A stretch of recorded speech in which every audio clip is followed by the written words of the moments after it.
What's up, everybody? Welcome back to another episode of the Arnies. We are three guests just trying to enjoy a quiet night at the Continental bar. I'm Austin Terry, and I don't care if it's the 70s in a dirty New York City. You have to pick up after your dog when it goes to the bathroom on the sidewalk. And I'm Keith Baker, and owning a dojo just does not seem profitable. On today's show, we are back to the world of John Wick with the Continental.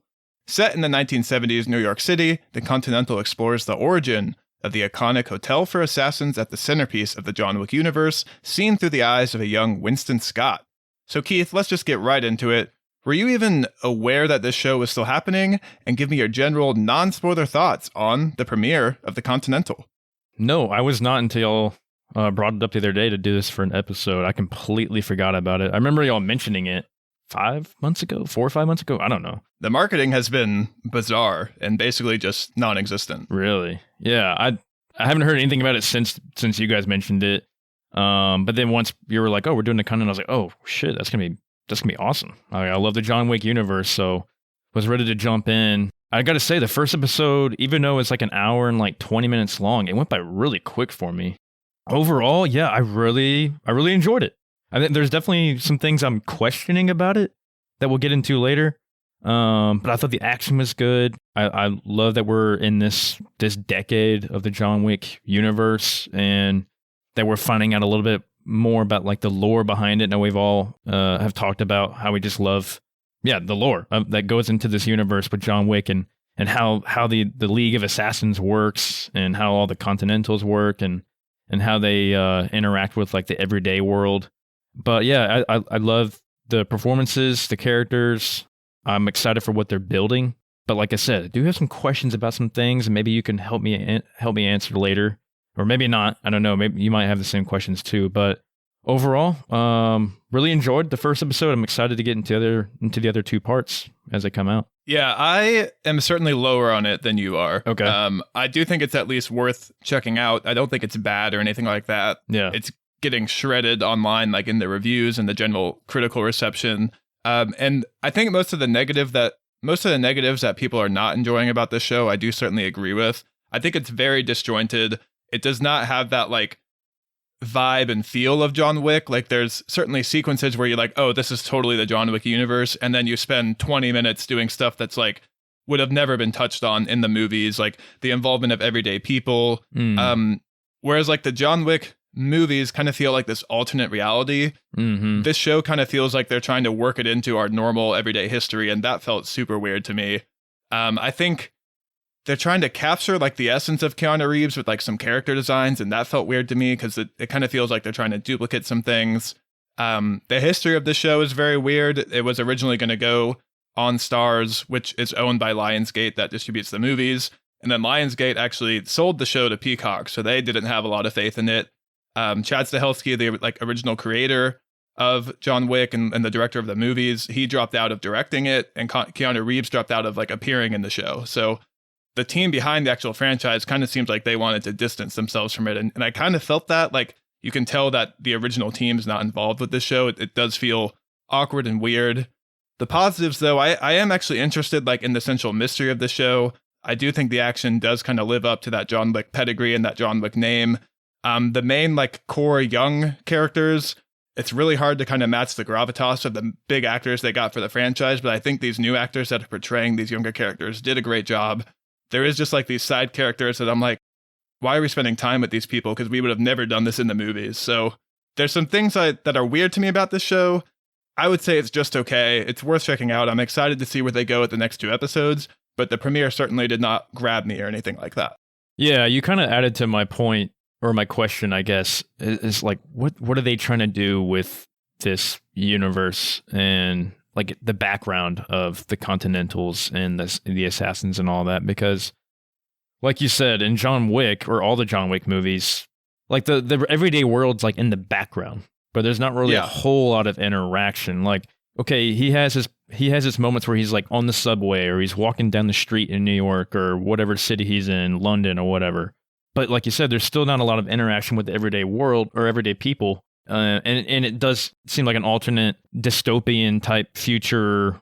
Everybody kind of knows about the assassins and the lore behind them. Whereas in this, it's like, it's 2 separate worlds. Well, and it kind of seems like with the show, they're trying to have their cake and eat it too. Like they're introducing in this time period in the 70s, like this lore, like kind of to everyday people in this world. And it feels new to all these characters. But then at the same time, other characters are saying this has been around since before the Roman Empire. Yeah. So like trying to carry on that legacy, but then make it seem new to this world, like this modern world, isn't really working for me. I kind of wish we had kind of stayed within the organization of assassins and had a different story centered around Winston. Because I do have a lot of issues with Winston in this show. Mm-hmm. In the John Wick universe, he's like all into the Continental and the rules and things like this. And then in the show, he kind of feels like an outsider. And that doesn't match for me. It almost feels like Winston was raised in this organization in the movies. And in this show, it feels like he's just now diving into it as a young man. So there's not a whole lot of time before when we see him in the John Wick movies and he's that character we know and love. Yeah. There's one, we'll get into it once we get past our spoiler warning. But yeah, there's one key line in this first episode with Winston that like explains what you were just saying about him feeling new into this whole lore and all that, where I was like, oh, okay, that's interesting. But like you said, yeah, if it goes back to the Roman Empire, I kind of like that they keep that a mystery in the John Wick movies. Whereas this, they're integrating people doing normal jobs. It's not as dark. So yeah, I don't know. I don't know what they're trying to do. And that's kind of where I think you notice it being a different team doing this show, because in the movies, they're so good at giving you just enough to make it feel real and grounded, but then still ambiguous where you can like have your own interpretations. But in this show, they're like, you just have characters say, oh, it's been around since the Roman Empire. And then they move on. Like they don't do anything to tease you or make it feel like mysterious. Yeah, exactly. Well, it's too much to break down. You got to get past our spoiler warning here because I got a lot of questions. Yeah, we're getting a bit ahead of ourselves. It sounds like Keith is, pretty positive. I think it's okay. I still think you should check it out. I think we would both say, dust off that Peacock app because no one's using that these days. Go give this first episode a try. And then from here on out in this episode, we are going to be spoiling everything in the premiere. So definitely go check it out. See for yourself if you like this or not, and then come on back to hear our thoughts.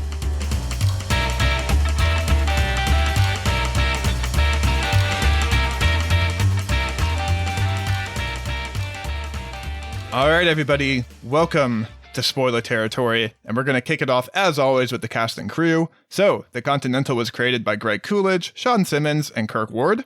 This first premiere episode was directed by Albert Hughes, who you may know from the Book of Eli. Our score for the shows is composed by Ben Sapansky, who operates under the stage name Rafferty. And, of course, based on the John Wick franchise, originally created by Derek Kolstad and further developed by Chad Stahelski. All right, and going to our cast, we have Colin Woodell as a young Winston Scott, Ben Robson as Frankie Scott, Michelle Prada as KD, Nung Kate as Yin, Jeremy Bob as Mayhew, Jessica Alain as Lou, Ayomidi Adegon as a young Sharon, and we got Mel Gibson as Cormac O'Connor. All righty, there's our cast and crew. Any positives, any negatives? What do you got, Austin? Yeah, Mel Gibson somehow still working in 2023 after all his controversies. Hell yeah, brother. It's Mel. Braveheart, that definitely got some backlash when Mel Gibson was cast in this show.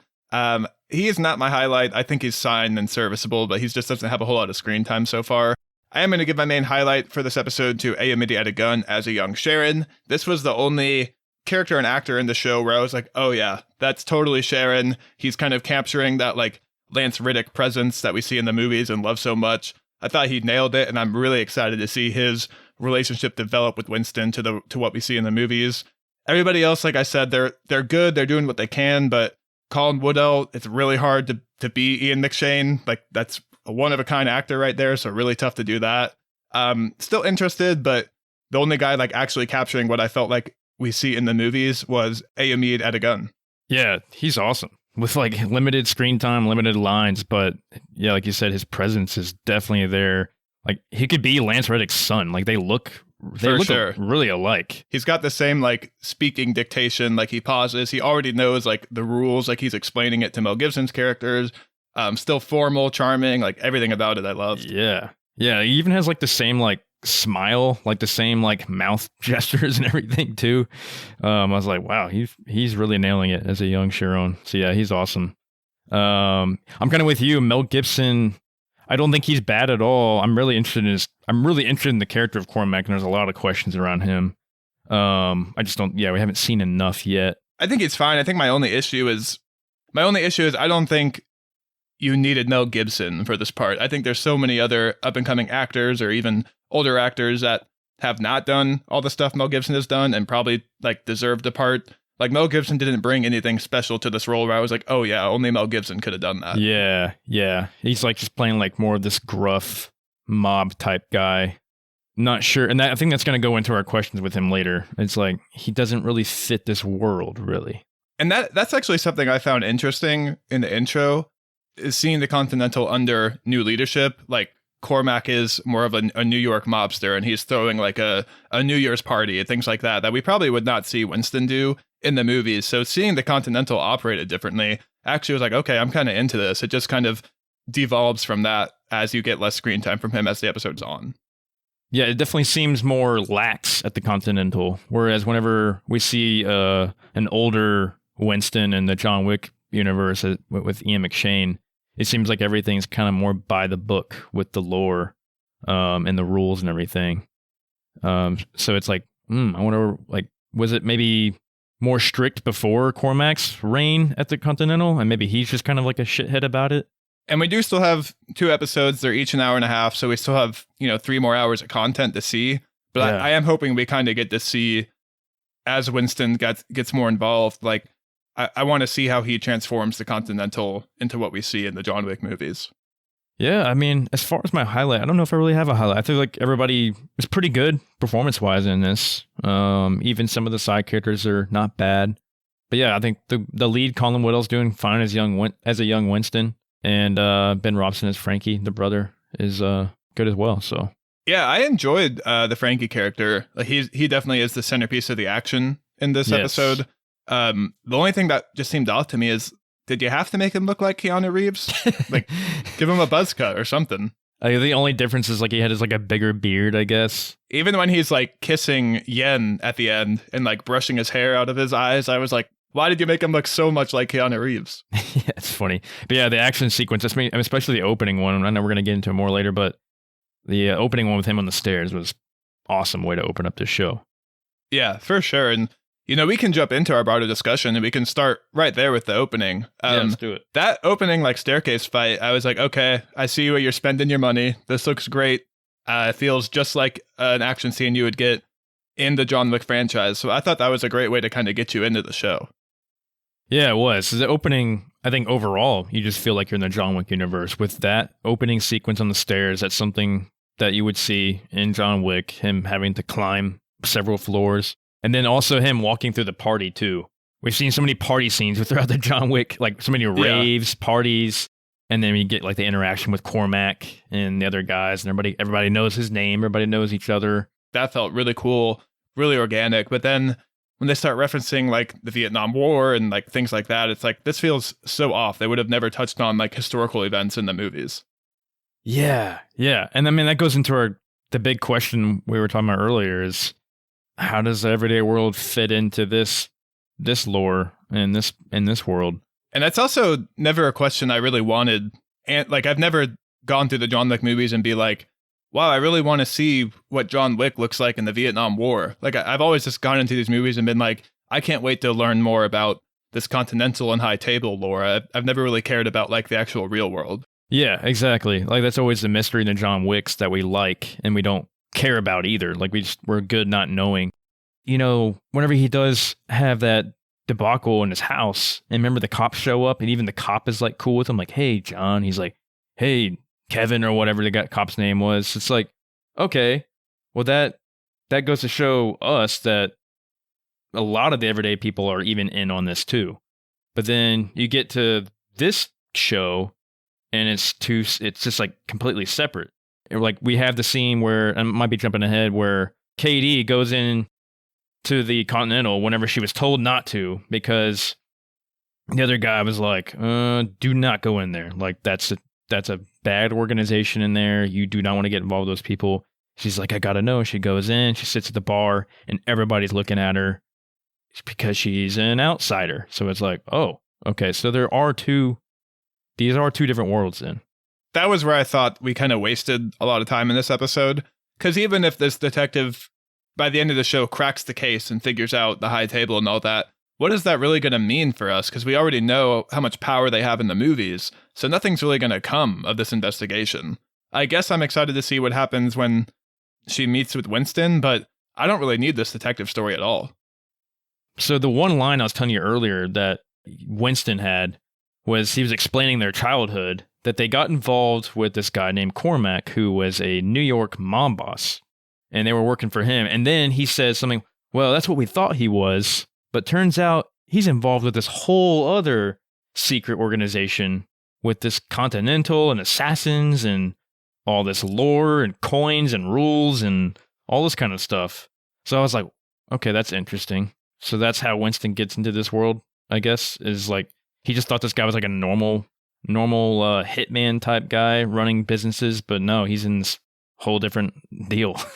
That was strange to me too. Mainly, kind of like we touched on in the beginning, is just Winston feels so integral to this universe in the movies that it's hard for me to believe he was originally an outsider and didn't even learn about this stuff until he was in his late 20s, early 30s. Like, that timeline doesn't really match up for me with how permeated he is into this world, into the movies. Yeah. And the original pitch of this show was a young Winston already involved with the high table taking over the Continental for his own. It seems like whenever the show went through all its changes, that story kind of got tweaked because they had a different writer. Like I said at the beginning, they had Chad Stahelski involved. So it seems like the original premise we were supposed to get for this show was an origin story more integrated into the John Wick movies than what we're seeing today.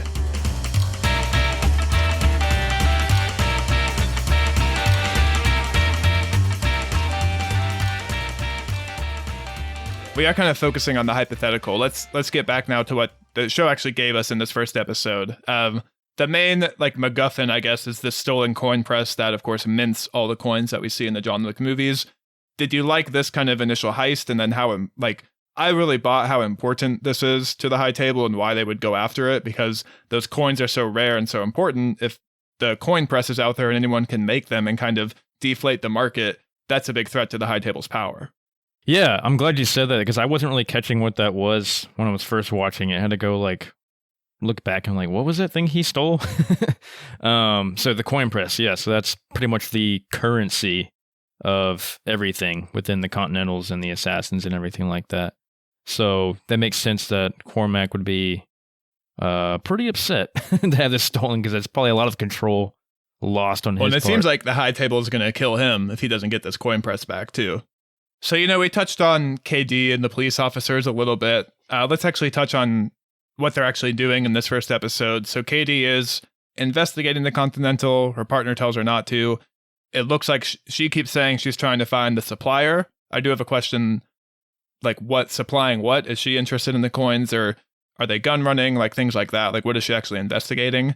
I know we touched on that this felt weird and out of place focusing on non-high table members, but are you even remotely interested in to see where this is going, or are you kind of like me and did you feel like this was wasted time? Yeah, it might be.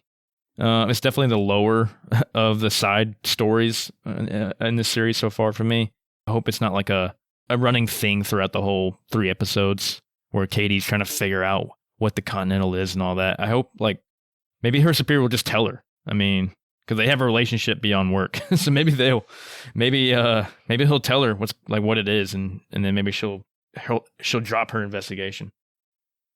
I have a feeling at some point through the course of her investigation, she's going to get connected with Winston, and maybe she'll become important when Winston does actually take over the Continental. I think the way this could be interested is just watching a true outsider learn about the depth of this power and organization. The only problem with that is they've also made Winston an outsider in this show, so he's also going to be learning that. So what is KD going to learn that we're not also watching Winston learn? I could see the way it gets played for her maybe is Winston makes her a deal that it seems like she actually is bothered by the dirtiness and the corruptness of New York City and the state. Maybe Winston convinces her that by working with him, taking over the high table, they can actually clean up New York and make it what we see in the movies. That's the only way I could see her character actually being relevant. Yeah, maybe that's one purpose of this show, is to show how people become members of the high table. I'd be interested in that. like learning how someone becomes an assassin. Going back to the movies, you see like all these guys that John knows, like that are just like normal kind of people. Like the one guy that he sees like in the hallway of the hotel in the first movie. I don't remember the guy's name. Let's just say it's Bill. And he's like, "Hey, Bill," and he's like, "Hey, John." And it's like, how did Bill become a member? Like this guy just seems like the most like he just seems like an accountant or something like that. Like the most normal guy ever. So I do kind of like that aspect of it. Maybe we're going to see how these people become normal, everyday people become members. You know, and we do see like the call centers and things like that in the movies. Those people aren't assassins, but they're still involved in the function. Yeah. So there are other roles in this universe. So it could be cool to see that too. I mean, what's your thoughts on, I know we haven't really touched on it too much, but like Winston and Frankie's relationship. Frankie's very much involved in the high table in the Continental, and Winston is out of the game, and he gets pulled back in. But yeah, what was your thoughts on that? I was excited that they actually met up in this first episode. I was worried like all 3 episodes were going to be Winston trying to find his brother. So I was excited that they met up because I was like, okay, Winston is now connected with an insider in the high table who can teach him about this universe. But then he gets shot in the head at the end of this episode. So who's actually going to teach Winston? That's what I want to know. I mean, do you think maybe we'll get, I'm trying to think if there's any like older characters in the movies that we might see younger versions of besides I feel Sharon? like Sharon is going to have to be the one that connects with Winston and teaches him everything because he's the one that knows the rules. Maybe he disagrees with the way Cormac is running things. Maybe Cormac breaks a rule and Sharon can't let that slide. Who knows? But it's the only like logical character I can think of to actually teach Winston about this world. Yeah, Sharon definitely seems like the low-key glue to everything. He's such a cool character. Like we touched on earlier, Mel Gibson as Cormac, he just seems like a sloppy boss. Like he just doesn't seem like he has everything, he doesn't have all his shit together, whereas Winston, an older Winston, Ian McShane, just seems like everything's locked down. He's like not getting robbed. Like that coin press isn't getting stolen from Ian McShane's character. Yeah, we even got that scene. We even get the scene with Ian McShane and an older Sharon in the movies where they go into the gun room and they're ready to like throw down. So and that does kind of lead me to another thing is I just don't know if I'm going to buy that this Winston that we saw in episode 1, his arc is going to get to a point where he's fully bought in and running this organization. Like he almost seems appalled by everything he's seeing. So how is he going to flip to kind of cold-hearted Winston? Businessman Winston, always making deals. Like they gave him a business background, but I don't know. I just don't know if I'm going to buy that this character is the character we see in the movies. I know. I was trying to not be nitpicky while I was watching it, but I kind of was because I just couldn't help it. Because Ian McShane just has such a different presence about him. Like even his voice is different, you know. And it's a tough ask for any young actor to say, hey, go emulate Ian McShane. Like, it's impossible. Yeah. Oh, I know. Yeah. And not that I should expect that, but I was like, okay, how's this guy going to become Ian McShane's Winston? Like, we gotta see some turn here at some point. And like you said, maybe episode 2 or 3, we're going to see that turn where he just kind of has like a more of a darker presence about him. But, you know, we can go into this. I mean, Frankie dies. So maybe that's going to be the turn that he needs. Like Frankie's dead now. His big brother's gone. And his big brother is dead because of this whole organization. So maybe he's going to be like, oh, I'm going to go after these people. And then at some point, maybe he's going to be like, oh, well, I'm not just going to go after them. I'm going to become them too after I take them out. I think that's going to be tough because if he's going into it from a place of revenge, how would he then become this like bought-in Winston that we know who like actually seems to enjoy being the owner of the Continental and a member of the high table? Yeah, and because he just seems in the movies, he just seems like so knowledgeable about everything as far as the lore goes and the high table and all of that. I mean, I guess this is the 70s, and so he's going to have like 30, 40 years to like learn everything. So I guess that makes sense in a way. But I don't know. Are we going to buy it, Austin? I don't know. If you ask me today, no, I don't think I'm going to buy it. But I will say all the questions we keep asking, like that's going to be the reason I tune in for the next 2 episodes. I'm not just not going to watch it. So I am at least excited to see more. Yeah, this first episode did a good job of raising a lot of questions. That's for damn sure. I just don't have any faith they're going to stick the landing. But I will watch it, and I will be happy if it proves me wrong. Any predictions for episodes 2 and 3. I know obviously we're expecting this show to end with Winston in charge because that's the premise that was given to us, but anything you think that we'll see along the way? So we definitely get some foreshadowing into the fact that Winston is not the best fighter, and I think we're going to get some training. I think Yen's going to train Winston. They're going to go back to the dojo. They're going to team up with those guys, and he's going to train to fight a little bit. That way he can defend himself whenever Cormac sends every goon he's got at them. Definitely gonna. I can definitely picture that. In episode 2, maybe. In the movies, Winston sits out all the action. He lets other people fight for him. So I think he's actually gonna enlist Sharon, who we know knows how to fight in the movies. I think he's gonna enlist Sharon and Yen to do the fighting for him. Okay, that's a good take too. Yeah. Because he just doesn't seem like a fighter at all. So it just seems like the guy that kind of just kicks back and like gives the orders out. So maybe that will be what he does in this too.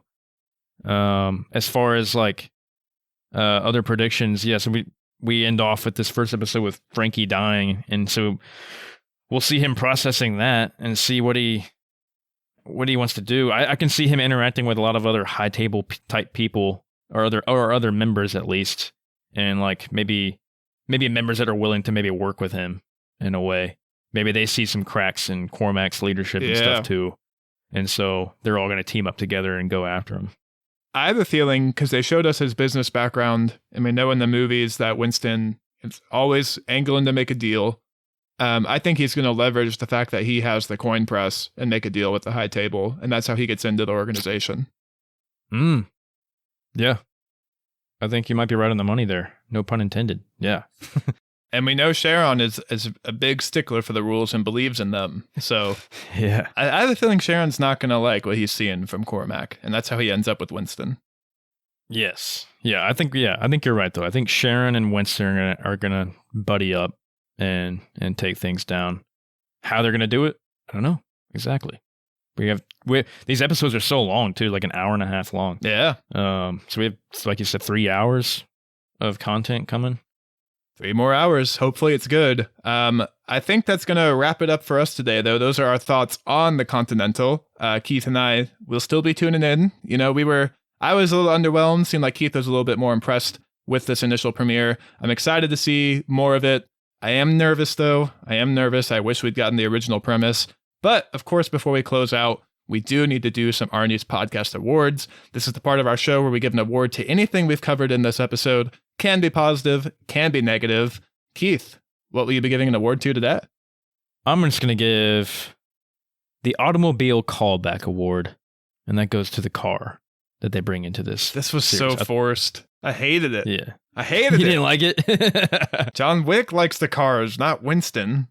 Yeah, I love the car itself, but I guess you could say it is forced. And I really hated the line at the end when he was like, "I need guns, lots of guns. I'm Winston." Oh gosh, I think that was so stupid. You can tell these people wish they were doing a John Wick origin show and not a Winston origin show. Yeah. I'm gonna give the most unexpected stabbing award.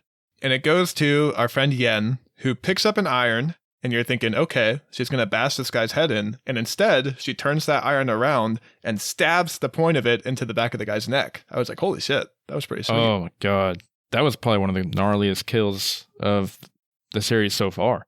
And his hand was in the garbage disposal. Yeah. Oh, God. And all while that lady was sleeping on the couch, not hearing the fight, and her baby was in there, too. Deepest sleeper ever.